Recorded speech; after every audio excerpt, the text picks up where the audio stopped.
الحمد لله رب العالمين، والصلاة والسلام على نبينا محمد وعلى آله وأصحابه أجمعين. أما بعد، السلام عليكم ورحمة الله وبركاته.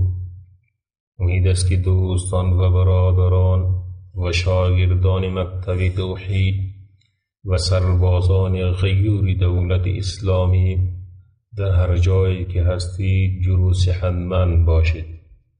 بله سروران گرامی، بحث ما درباره فواید شجاعت و دلاوری روان بود.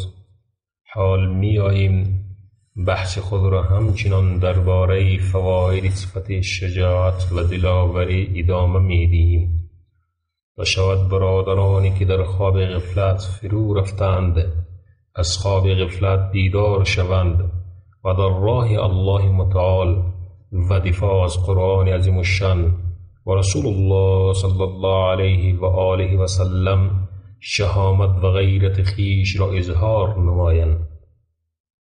چنانچه الله متعال در کلام خیش می فرماید: اعوذ بالله من الشیطان الرجیم إلا تنفروا يعذبكم عذابا أليما ويستبدل قوما غيركم ولا تضروه شيئا والله على كل شيء قدير. الآیه. الله متعال می فرماید اگر برای جهاد کردن خروج نکنید، الله متعال شما را به عذاب دردناک عذاب می دهد و قوم دیگر را به جای شما قرار می دهد و هیچ زیانی به او نمی رسانید و الله متعال بر هر چیز تواناست. همچنان الله متعال در کلام خیش می فرماید: اعوذ بالله من الشیطان الرجیم ها انتم هؤلاء تدعون لتنفقوا في سبيل الله فمنكم من يبخل ومن يبخل فإنما يبخل عن نفسه والله الغني وأنتم الفقراء وإن تتولوا يستبدل قوما غيركم ثم لا يكون أمثالكم. الآیه. آگاه باشید شما همان کسانی هستید که برای انفاق کردن در راه الله متعال فراخوانده می شوید، پس بعضی از شما بخل می ورزد و هر کسی که بخل ورزید جزئی نیست که بر خویشتن بخل ورزیده است و الله متعال بی نیاز است و شما فقیر و نیازمند هستید. و اگر از اطاعت نمودن الله متعال رو بگردانید، الله متعال گروه دیگر رو به جای شما می آورد، آنگاه آنها مانند شما نخواهند بود. بلی دوستان و سروران گرامی، الله متعال در کلام خیش می فرماید: اعوذ بالله من الشیطان الرجیم لا يستوي منكم من أنفق من قبل الفتح وقاتل أولئك أعظم درجة من الذين أنفقوا من بعد وقاتلوا وكلا وعد الله الحسنى والله بما تعملون خبیر. الآیه. کسانی که از شما قبل از فتح مکه انفاق کردند و با مشرکین جنگیدند با کسانی که پس از فتح مکه انفاق کردند و جنگیدند یکسان نیستند.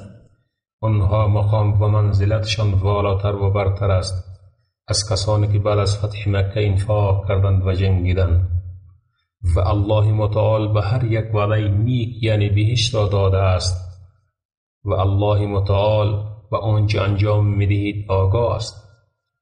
پس بلی سروران گرامی، امر شده است به انفاق کردن که سخاوت است و قتال و جنگیدن که شجاعت است. همینطور الله متعال در کلام خیش به شجاعت جانی و مالی امر می کند، چنانچه الله متعال در کلام خیش می فرماید: و جاهدوا باموالکم و انفسکم فی سبیل الله. الآیه.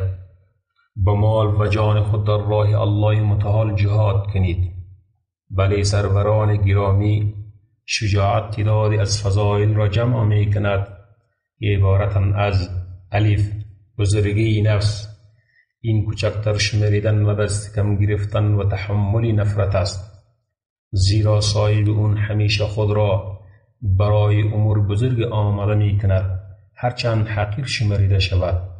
با قاطع دادن اعتماد به نفس هنگام ترس است تا نگران نشود. جیم اراده بزرگ. این فضیلتی است برای نفس که به آن کامیابی بزرگ و مخالفت آن را تحمل می کند، حتی سختی‌هایی که هنگام مرگ پیش می آید. دال ثبات قدمی و پایداری.